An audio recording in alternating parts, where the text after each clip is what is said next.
Hello everybody, I hope you are doing fine. This is Golo, and the topic on which today we are going to talk about is the power of research proposal, or how to write a research proposal. The proposal which I am going to show you today is the proposal by using which I got 3 scholarships in 3 different countries, in China, in Japan, and one in Europe. And then I decided not to go to China because I did my masters from there. So I wanted to explore a new country, a new culture. So that's why I didn't go to China. I saw lots of people in this group.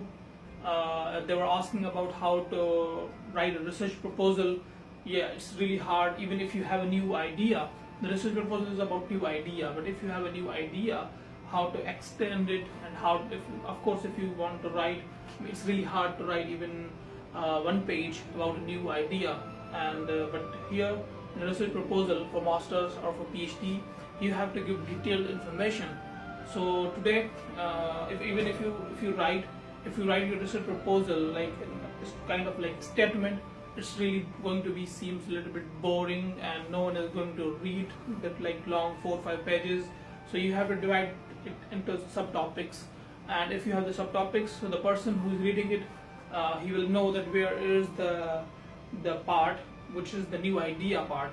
So, and that person will specifically go to that part, and that research proposal will be more interesting as compared to writing a long statement, which is going to be complicated. And you have to show your motivation towards that particular idea, towards that particular research area, and you have to tell your 3 years or 4 years plan, that how you are going to complete, what kind of things, what kind of task, what kind of objectives you are going to achieve in that particular research area. So now I will show you the parts of the research proposal. After writing the parts, I will tell you what things you have to write in that particular part, and then I will, as a sample, I will show you my own research proposal. So hope this will be helpful for you. You will get the idea about how to write a research proposal. So this is my idea. You can agree or disagree with it. You can also listen other seniors videos, and then you have to see that what works for you.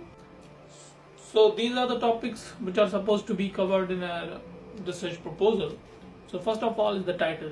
Title is really important in a research proposal, and title should need to be really attractive. So for getting a good title, you have to read some articles and you have to focus on their titles. Then you will be able to select a good title. And the second is introduction. So in introduction, you will introduce what the topic is really all about, what is your research proposal is about. So you will talk about the research problem, and you can also talk about the background and literature review. Background and literature review, you can make it a separate topic, or you can also make it part of your introduction. So for writing a good introduction, you have to read articles on the topic, and in this you will talk about what has already been done on this research topic, and you'll also talk about the research problem, that what exactly the problem is. And the third is research gap. So in this you will talk about that what has already been done. After that you will talk about what can be done, what is remaining. You will talk about what particular area is left in that specific topic, and in this area you will talk about that research gap. Or you will also talk about the objective and goals that will be achieved. The next is the research methodology, that what kind of techniques, methods you will use to to do your research. So you will talk about what to do, how to do, and what kind of tasks will be achieved during this research. And the next is results and discussion. So by using some simulation techniques, it depends upon your field. For example, some fields people use softwares to do some simulation, and some fields there is survey. So you will get some results. It can be graphical or any kind of results. You will generate some results. For example, I am in mechanical department, so in mechanical we generate mostly graphs. We don't do survey, we use software simulation to generate graphs. So, and then you will also talk about those results and you will discuss the conclusion from those results.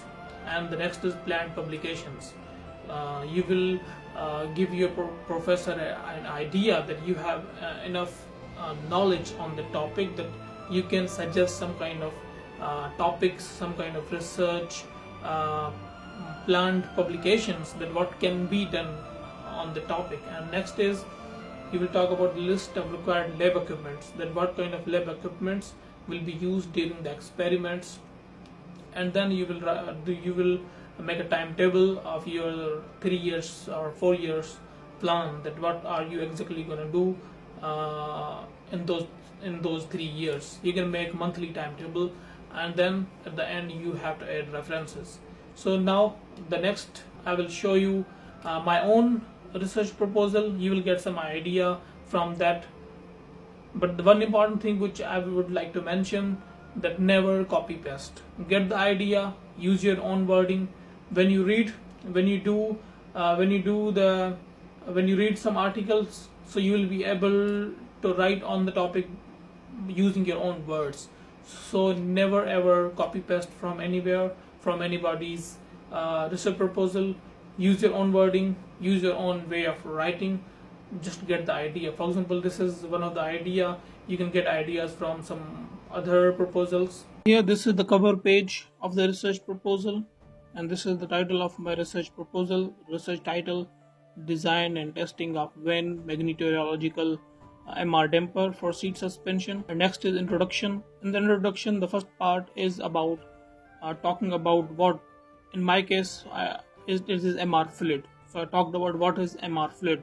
MR fluid is magnetoreological fluid, and I talked about it is a kind of fluid which can change from liquid state to semi-solid state when it comes under the effect of external magnetic field. The picture on the left side, it shows the fluid without external field, and the picture on the right side shows converted from liquid to semi-solid state. Next is I talked about the type of MR fluid dampers. So dampers are the devices, MR dampers are the devices in which MR fluids are basically used. So in MR fluid there are two types, linear MR damper and rotary MR damper. I'm researching on rotary MR damper, and rotary MR damper there are two types, continuous angle and limited angle. And I'm researching on limited angle MR damper. And next is the design and mathematical modeling of that specific damper. So here I made a mathematical modeling. This modeling is basically the modeling from my master's thesis, but I made improvements in it and made it for the latest system which I'm going to on which I'm going to work during my PhD. This is basically the design of the WEN MR damper. So here in this picture, you can, on the right side you can see the parts of the MR damper, and on the left side you can see the assembly. After the assembling all the parts together, you can see the damper. So here I talked about what modifications I am going to do. I want to use double WEN MR damper. During my masters I used single WEN MR damper. So here I am going to use double WEN MR damper for seat suspension with a bypass valve. During my masters I did not use bypass valve. So this will give two advantages over single WEN MR damper. So one is higher damping torque, the efficiency will increase, and the second is it's more easier to manufacture. If the manufacturing will be easy, it means the maintenance will also be easy. And the next is magnetic field simulation. We did magnetic field simulation by using ANSYS software. And next I talked about what kind of objectives this research we are going to achieve. And next I talk about the tasks, that what kind of tasks will be achieved in this research. And then I talked about the timeline and schedules. Here the WP means work packages. So here I talked about WP1 means work project 1 is about acquisition of skills, that what kind of skills, basic skills I need to complete this research, to start this research. So basically it's about, for doing the simulation, modeling and simulation, I have to learn softwares like SolidWorks, ANSYS, and there are some other softwares. In the next WP2 modeling and simulation, and then WP3 work project 3 is about manufacturing and testing. And there is work project 4. In work project 4, after the manufacturing, the system will be tested in two different test setups. And the work project 5 is about project management In this you will talk about the meetings with your professor, and you can talk about how many articles you are going to publish. I use Simulink software, and then using the Simulink, I use the mathematical equations which I showed you before. Using those equations, I made some kind of graphs. When we are increasing the current, the torque is increasing. So this means this is an efficient damper. It's good if you learn some softwares related to your field, and you should generate some results, and then you can discuss those results. Next is you will talk about the planned publications. You can suggest some publication topics, that what kind of topics you are going to publish your research. And then next is the list of required laboratory equipments. And then you will talk about research questions, that this research will answer what kind of questions. And here this is the timetable. This timetable will be made from the same, like I talked about the work projects. So this is the work project 1, work project 2, and then you will make it subtopics. Work project in 1 you will talk about 1.1, 1.2, 1.3, and similarly you will make like monthly, for how many months you will be working on this, for how many months you will be working on next thing, and in the end you will put your references, and that's it. I hope this video will be helpful for you. Thank you so much for watching. Wish you good luck for your scholarship. Take care.